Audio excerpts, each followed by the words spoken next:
अस्सलामुअलैकुम नाज़रीन कराम, नई वीडियो में आपको खुश आमदीद कहते हैं।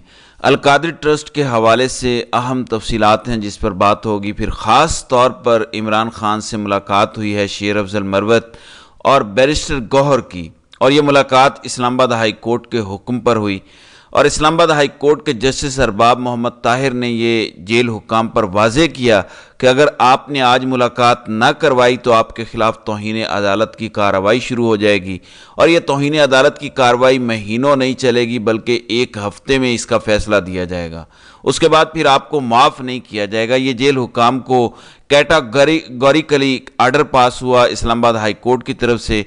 बहुत कुछ कहा गया कि वहाँ पे मशक़ें हो रही हैं, एक्सरसाइज हो रही है, दहशत गर्दी का ख़तरा है, लेकिन इस्लामाबाद हाई कोर्ट के जस्टिस अरबाब ताहिर ने हर तरह का जवाज़, हर तरह का एतराज़, हर तरह के हीले बहाने मुस्तरद किए और शेर अफजल मरवत को कहा कि आप जाएं, जाकर मुलाकात करें, और अगर मुलाकात ना हो तो फिलफौर तौहीन अदालत की दरख्वास्त दायर करें, जिसका नतीजा ये निकला कि मुलाकात हुई है और उसके बाद किसी किस्म की कोई रुकावट खड़ी नहीं की गई। दूसरी जानिब डिप्टी कमिश्नर इस्लामाबाद, SSP और SHO, जिन्हें ऑलरेडी तौहीन अदालत के जुर्म में 6 माह, 4 माह और 2 महीने की कैद की सज़ा और जुर्मानों का हुक्म सुनाया हुआ है, उनकी अपील इस्लामाबाद हाई कोर्ट में लगी डिवीज़नल बेंच के सामने। उसमें आर्जी तौर पर इन सज़ाओं को सस्पेंड किया गया है और जस्टिस मियां गुल हसन औरंगज़ेब ने वाज़े किया अफसरान पे, ब्यूरोक्रेट्स पे, कि जब आपको हुक्म दिया जा रहा था कि आप लोगों को गिरफ्तार ना करें, ख़ास तौर पर सियासी रहनुमाओं को और पाकिस्तानी शहरियों को, तो जैसे ही अदालत का हुक्म जाता था, आप जिस शख्स के बारे में, जिस शहरी के बारे में अदालत का हुक्म होता था, उसे हर सूरत गिरफ्तार करते थे। अब जब आप कानून के शिकंजे में आए हैं तो अब आप मिन्नतें और माफ़ियों पर आ गए हैं, तो ये उस वक्त सोचना था। अदालत आपको सपोर्ट कर रही थी, आपको ताकतवर करना चाह रही थी, लेकिन आपने कानून की बजाय उन अनासिर का साथ दिया जो आइन और कानून को नहीं मानते। ये कल ऑब्जर्वेशन आई और आर्जी तौर पर अगली समाअत तक उनकी सज़ाओं पर अमल दरामद रोक दिया गया। आप देखते हैं कि अगली हेयरिंग पर क्या होता है। दूसरी जानिब बैरिस्टर गौहर और शेर अफजल मरवत ने जो जेल के सामने गुफ्तगू की है, ये जरा मुलायजा करें। अल-कादरी ट्रस्ट के हेयरिंग के लिए आए हुए थे, खान साहब से भी मुलाकात हुई है। आप लोगों को पता है ये 7वां गवाह है जिस पे क्रॉस एग्जामिनेशन इस वक्त शुरू है।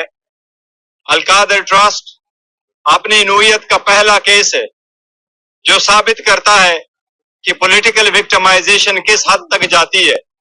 एक ट्रस्ट जिसमें ट्रस्टी का जाती कोई बेनिफिट नहीं होता, और ये इस किस्म का ट्रस्ट था। जिस तरीके से शौकत खानम हॉस्पिटल है, जिस तरीके से नमल यूनिवर्सिटी है, और इस यूनिवर्सिटी में अल-कादर में जिसमें बच्चे इस्लामी तालीम हासिल कर रहे थे फ्री ऑफ कास्ट, जिसमें ट्रस्टी यानी खान साहब का ट्रस्टी होने के सिवा और कोई जाती बेनिफिट नहीं है, और जिसमें प्रोसिक्यूशन के गवाह ने ये एडमिट भी किया है कि इसमें से खान साहब ने जाती तौर पर इस केस में कोई बेनिफिट नहीं लिया है। इस किस्म के केस हमारे चल रहे हैं, कई घंटे हमें लगते हैं कोर्ट में एंटर होने से।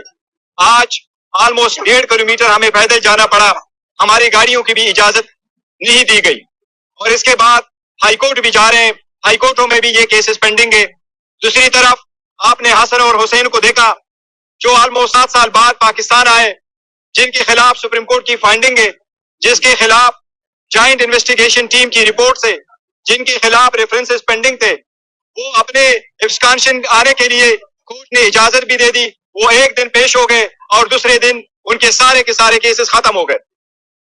ये वो केसेस थे जो कई आशरे पे चलने वाले थे, जिनमें उनके सबूतों की भी जरूरत नहीं है, क्योंकि वो एडमिट कर चुके थे उन घर में रहना, और ये एडमिट कर चुके थे कि उन्होंने उसका हिसाब नहीं दिया था कि इसके खरीदने के लिए पैसा कहां से आया और ये मलकियत किसकी थी।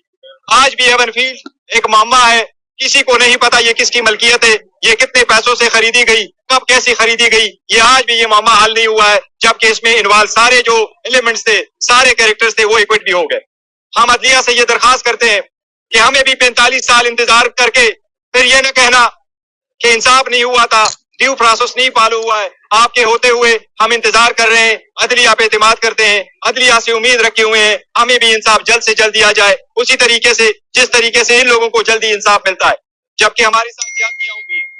साथ ही साथ खान साहब के साथ आज पॉलिटिकल मामलात पे भी बात हुई है और पॉलिटिकल मामलात पे अफगानिस्तान के सिचुएशन पे भी बड़ा कंसर्न है।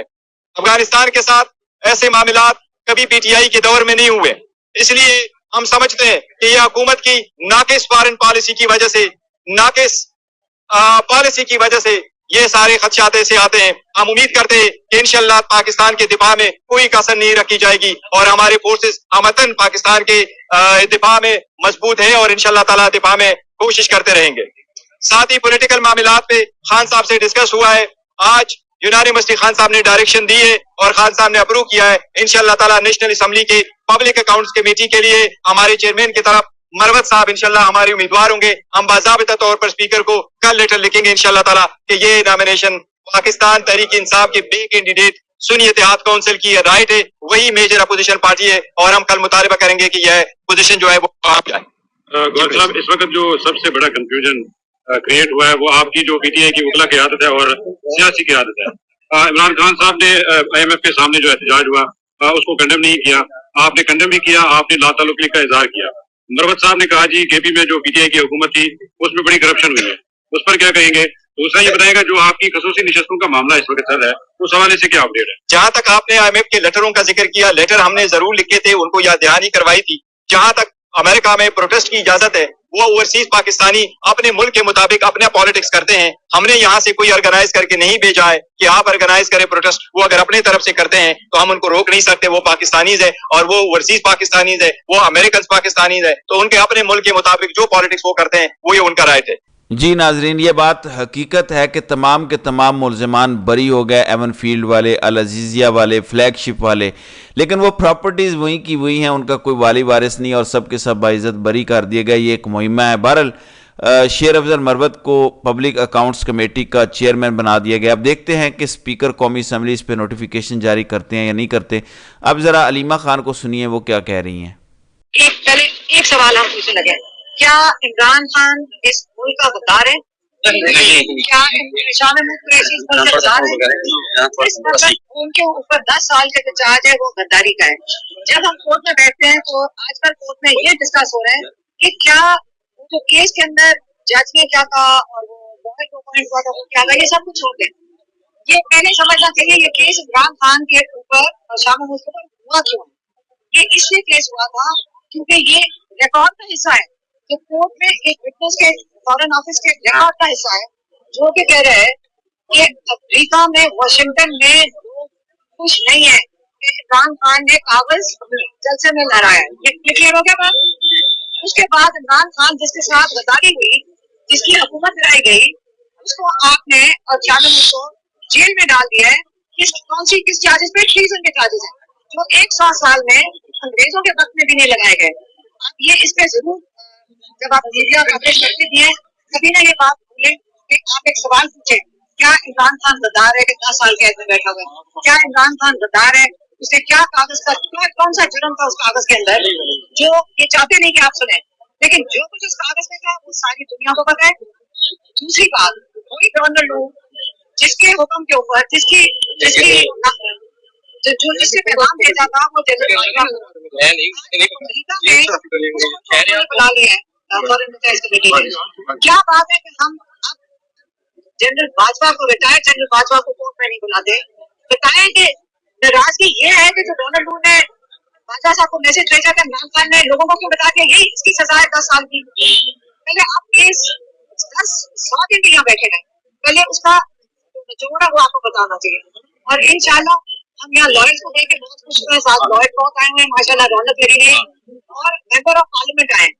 दूसरी बात, जब कोर्ट रूम के अंदर हम आ गए तो कोशिश की गई थी पुलिस वालों से कर दिया ताकि आपके एमपीएस, पीटीआई के एमपीएस, एमएलए और लॉयर्स अंदर ना बैठ सके। आप इतनी पुलिस अंदर बैठा दी थी वो जज साहब ने कोर्ट में कि आज इसलिए सारों को बाहर खड़े होना पड़े। तो मेरी अपील होगी आमिर फारूक साहब के पास, ये प्लीज ना घबराएं। ये सारे लॉयर्स और एमपीएस ये वो लोग हैं जो पाकिस्तान के सबसे जिम्मेदार कम्युनिटी है। ये वहाँ जाते हैं पार्लियामेंट में, ये पाकिस्तान की मुस्तकबिल का ख्याल रखने वाले लोग हैं, इन्होंने उसका तहफ़्फ़ुज़ करना है। ये कैसे हो सकता है कि कि आपको 50-60 पुलिस वालों को कोर्टरूम के अंदर सीटों पे धरना पड़े। मत घबराएं, हम आपको रीश्योर करते हैं, कोई नारा आपके खिलाफ नहीं लगेगा। आप बिल्कुल इस चीज से ना घबराएं कि नारा लगेगा। कोई एमपीए, कोई एमएनए, कोई लॉयर आपको कोर्टरूम में कुछ नहीं कहेंगे। हम आपसे वादा कर रहे हैं, प्लीज महिला के लिए आप प्रोसीडिंग्स के दौरान 50-60-70 पुलिस वालों को कोर्टरूम से बाहर रखें और मंडे को इंशाल्लाह और हम आए ये दोबारा केस चलेगा।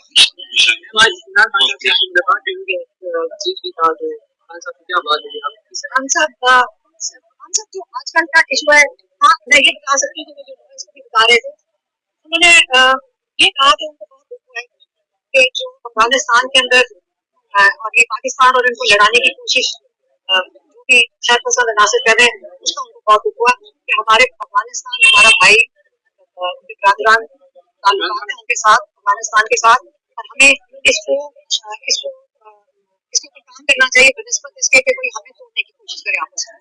फलस्तीन की वजह से कोई बात मीडिया को खड़ा किया जाए। फलस्तीन के ऊपर इमरान खान ने मीडिया को बता दिया था, इसके ऊपर क्या बात करनी। आजकल तो पाकिस्तान के साथ भी वही हो रहा है जो फलस्तीन में हो रहा है। जी नाजरीन इकराम, ये अलीमा खान थी जो बता रही थी, जो पंच लाइन थी कि जनरल बाजवा को अदालत में तलब किया जाए, जनरल बाजवा को किसी फोरम पर बुलाया जाए और उनसे डोनाल्ड लू की तरह पूछा जाए कि आप बताएं आपका क्या मौक़िफ़ है। फिर उन्होंने कहा कि ये भी कंफर्म कर लेना चाहिए कि गद्दार कौन है, क्या इमरान खान गद्दार है या जनरल बाजवा। तो नाज़रीन इकराम, आपकी इस वीडियो के हवाले से क्या राय है? आप अपनी राय का इजहार कमेंट सेक्शन में ज़रूर कीजिएगा।